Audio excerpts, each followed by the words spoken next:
Welcome. Look around you. You've made a choice that felt fundamentally right for your soul. Maybe you quit the toxic job, ended the relationship that had run its course, or sold your possessions to chase a radically new path. And for a brief, glorious moment, you felt an absolute surge of freedom. Then, the messages started. The phone calls arrived. Your parents, your closest friends, the nosy coworker, even the casual acquaintance from college, all wanting to know why. Suddenly, your profound personal choice has become a public defense. You send the email, you tell your story, and for the next hour, you find yourself frantically assembling evidence, crafting rebuttals, and searching for the perfect, irrefutable justification. You're no longer living your life, you're an attorney defending it in the court of public opinion. And here is the brutal truth we will face today: the more you explain yourself, the more power you give away. Every word of justification drains your energy and chips away at the resolve that fueled your original decision. You are trading your precious peace for the temporary, fleeting approval of others. The great Stoic emperor, Marcus Aurelius, understood this perfectly when he wrote, "The opinion of 10,000 men is of no value if none of them know the truth." Your truth is your own. Today, we uncover why over-explaining is a soul-crushing trap, how to leverage the Stoic mindset to find unshakable inner clarity, and most importantly, how to finally set yourself free. We will move from being defined by reaction to being anchored by action. Chapter 1, The Root of Over-Explaining, the Inner Pleader. Why do we do this? Why do intelligent, capable adults feel compelled to deliver a detailed dissertation on every personal choice? The roots are deep, buried in evolution and childhood. The first root is the fear of judgment, an ancient survival mechanism. Historically, being judged negatively meant being ostracized, and ostracism meant death. Today, that fear translates into a desperate desire to engineer approval. We explain ourselves because we are subconsciously trying to negotiate our way back into the tribe. We are seeking the dopamine hit of external validation. The second, and perhaps most insidious, root is childhood conditioning. Think of the programming installed early in our lives. As children, every action required justification. Why did you take the cookie? Why are you watching TV? If you wanted to do anything, you had to first justify why you deserved permission.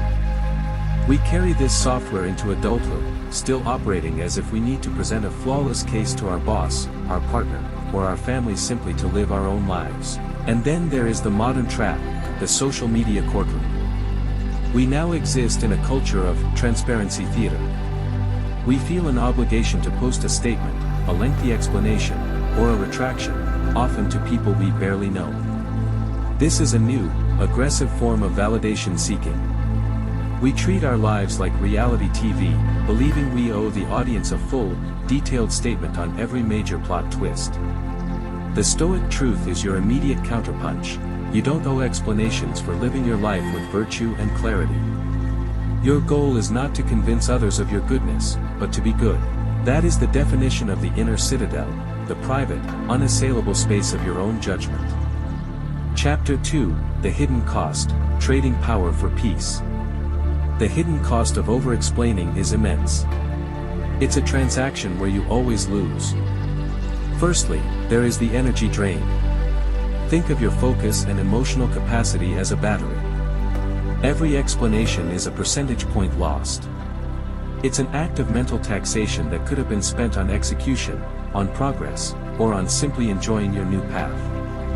Instead, you are expending precious resources defending yesterday's choice rather than building tomorrow's reality. Secondly, you enter the approval loop. You can never fully satisfy people's curiosity or their need for control. You justify your choice to one person, and their agreement only prompts the next 10 people to line up for their turn. Trying to satisfy everyone is a guarantee of satisfying no one, least of all yourself. You are pouring your life's energy into a bottomless pit of external scrutiny. Thirdly, and most dangerously, over-explaining breeds self-doubt. When you explain, you are mentally running your decision through someone else's faulty filter. If they poke a hole in your logic, you begin to doubt your truth. The explanation, intended to solidify your position, actually becomes the self-doubt amplifier. You start questioning the decision you knew was right just because someone outside your skin didn't immediately validate it. Finally, we encounter the respect paradox. Confidence is quiet, insecurity is verbose. People respect action, not endless justification. The person who quietly and firmly says, "This is my path now," commands more respect than the one who nervously says, "I know this sounds crazy, but let me explain all the complex reasons why I had to do this." Stop being the nervous advocate for your life, start being the confident architect. Chapter 3, The Stoic Perspective, Finding Your Inner Anchor. The Stoics give us the philosophical framework for liberation. It begins with the fundamental principle of the dichotomy of control. Epictetus put it simply, and a bit provocatively, if you want to improve, be content to be thought foolish and stupid. Why? Because true wisdom often looks ridiculous to the uninitiated. A person simplifying their life looks strange to a materialist. A person choosing passion over money looks irresponsible to the fearful. Your decision to pursue virtue and reason will inevitably clash with the world's priorities of wealth, status, and pleasure. You must be willing to accept that temporary label of foolish in exchange for permanent freedom. The Stoics taught that external opinions are beyond your control. You cannot dictate how others perceive you, so attempting to explain yourself is the futile effort to control the uncontrollable. Instead, they direct us inward, to the only question that truly matters: is this choice in alignment with my values, my reason, my virtue? If your decision is courageous, like quitting a bad job, and if it is just, like being honest about a difficult truth, then it is complete. It is a virtuous act that is self-validating. You do not need to wait for a committee vote. External validation then becomes a mere luxury, not a necessity for your peace. Here is the practical Stoic exercise to use before you speak or act. 1. Is this within my control? Yes, the choice is. No, their reaction is not. 2. Does it align with virtue? Is it honest? Is it courageous? Is it rational? 3. Will I regret not doing it? Is this an act of self-betrayal if I hold back? If the answers are yes, your job is simple: move forward silently, anchored by your own reason. Chapter 4, Situations where you should stop explaining. There are specific zones of your life that should be designated as no-explain zones. They require firm statements, not long-winded justifications. 1. Your personal happiness. You don't need to justify what makes your soul light up. If you switch from a lucrative career in finance to being a baker, you don't owe anyone a financial model or a defense of your choice of flour. Your joy is its own defense. 2. Your boundaries. This is the most critical area. Saying no is a complete sentence. The moment you add because, you turn your boundary into a debatable suggestion.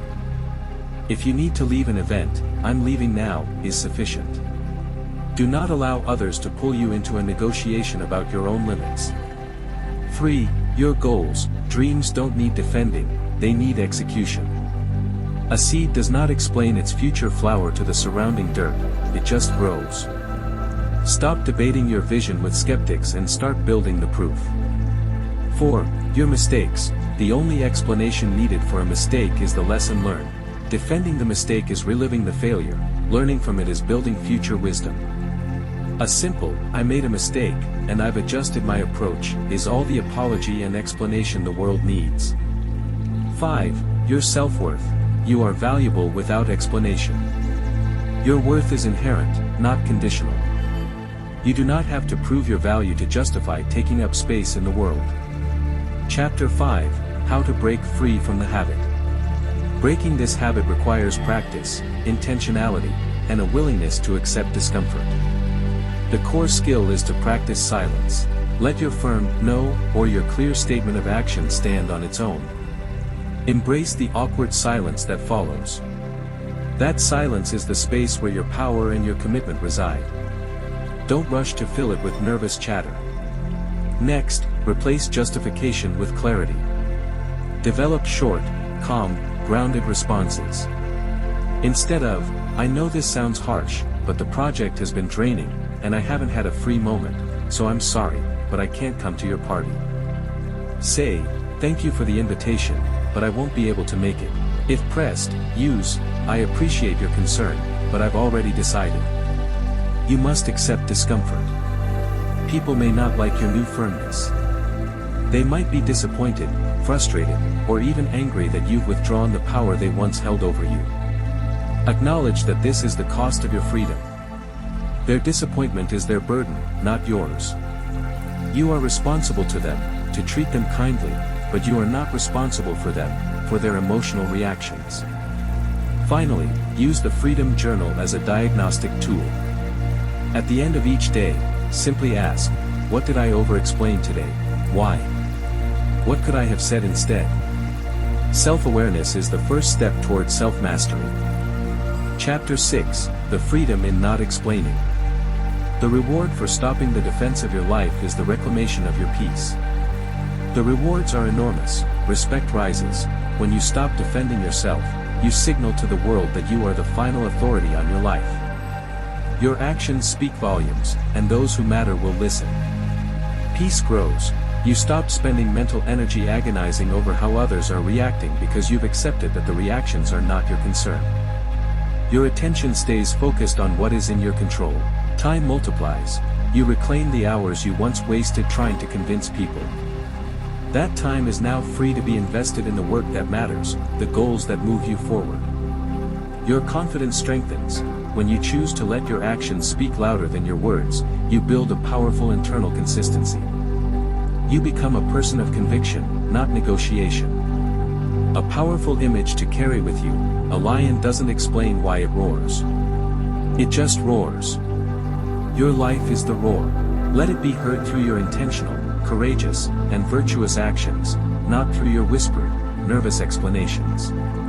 In conclusion, the next time you feel that powerful, almost irresistible urge to explain yourself, pause.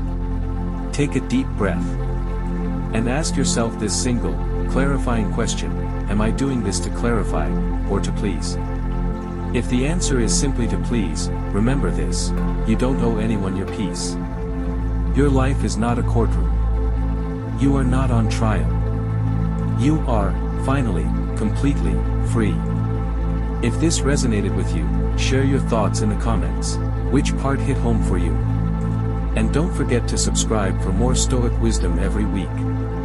Together, let's build stronger minds and unshakable lives.